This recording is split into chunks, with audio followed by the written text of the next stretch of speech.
Le dijeron que tenía que acostumbrarse a vivir con dolor y tuvo que acostumbrarse a vivir sin familia. Esta es una de las historias más tristes que le he escuchado a alguna de mis pacientes. Yo me encontraba trabajando como médico general en la ciudad de Valledupar y recuerdo que ingresó por la puerta del consultorio una paciente de quizás unos 28 o 30 años en ese momento.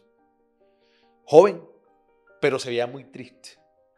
Le pedí que se sentara y sacó unas hojas de su maleta, las puso sobre el escritorio y antes de decirme qué tenía, me preguntó que si me podía contar una historia.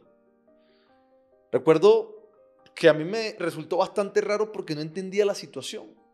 Y le dije que sí, que me contara, que pues ojalá pudiera ser resumida.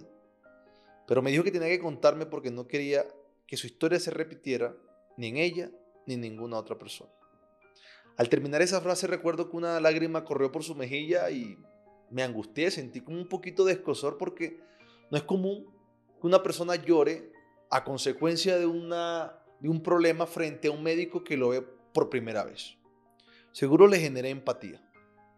En ese momento comenzó a decirme que de los 12 o 13 años que se había desarrollado, su vida había cambiado rotundamente, que ella no había tenido vida ningún mes de seguido. Me contó que cada vez los periodos menstruales eran más intensos, con mayor sangrado, que le producían sudoración, náuseas, vómitos, incluso que cuando estaba en 10º y 11 de bachillerato, cuando le llegaba el periodo que le duraba cerca de 12 días, no podía ir al colegio porque no podía caminar. Luego de un tiempo, los padres de ellas pensaron que era un proceso normal. Tenían algunas ideas en la mente. Recuerdo que me habló de sus padres. Me contó que su papá era un vendedor de paletas y su mamá tenía un puesto en un colegio de primaria, era secretaria.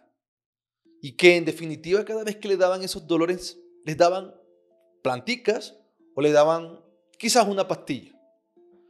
Pero me dijo que cuando cumplió 16 años, que tuvo su primer novio, ya eso era un poco más molesto, incómodo y que incluso no le permitía tener vida social. Porque cuando tenía esos dolores, ella no podía hacer absolutamente nada.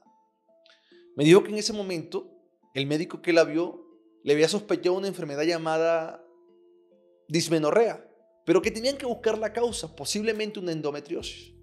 Le pidió unos exámenes, una ecografía y le envió al ginecólogo, pero me dijo que su seguro nunca le había autorizado los exámenes, ni tampoco le había autorizado la ecografía y que llegó al ginecólogo sin nada.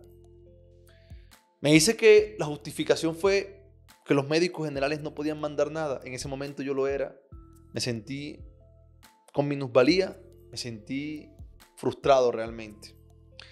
Y en países como Colombia sucede eso. Quizás el médico general sabe lo que tienes, te quiere ayudar, pero como funciona nuestro sistema, no te lo permite.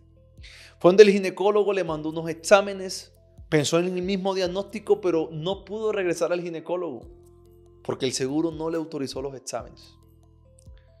Un día fue de urgencias al médico, el médico le dio unas inyecciones y le dijo que tenía que acostumbrarse a vivir con ese dolor.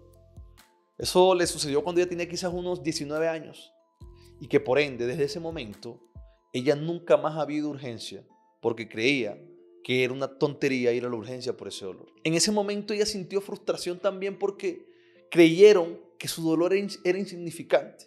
Incluso le pidieron que aguantara ese dolor. Yo aún no entiendo cómo una persona le dice a otra que aguante el dolor, como si todos sintiéramos lo mismo, como si todos tuviéramos las mismas sensaciones o la misma respuesta al dolor. En realidad creo que es una tontería, una bobada decirle a una persona, acostúmbrate a vivir con dolor. Pasó el tiempo, los dolores mejoraron un poco, pero quizás cuando tenía 23 años y ya tenía su pareja, los dolores volvieron a reaparecer mucho peores. Y esto le comenzó a traer dificultades en su relación, porque me contaba que eran sangrados abundantes, que duraban cerca de 12 o 15 días y que esto no le permitía tener unas relaciones adecuadas con su pareja.